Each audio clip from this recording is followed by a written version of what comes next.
ဆုံးမယ်နော်ဘာရောက်ဆုံးမလဲ ဘာပဲတီးအောင် ဘာပဲတီးအောင်အရင်ကဘာရောက်ဆုံးတာလေးလဲ ဘာပဲတီးအောင် ဩဒီရောက်မယ်ဘာပဲတီးပဲလားဘာပဲတီးတော့ကြိုက်တယ်နဲ့ကြာဘာပဲတီးပါပဲတိုက်လိုက်မယ်နော်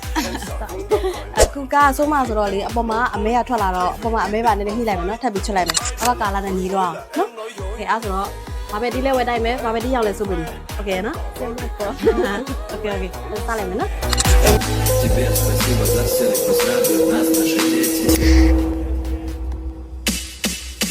Улетали птицами, крыльями, лондоны, крылья, выше на самые места. Вспоминали видно на горько. Скажи, сколько мне ждать, что выдумал сам. Да, она рядом, давно уже я в нее уже ты меня не отпускай. Тебе спасибо за все, пусть радуют нас наши дети.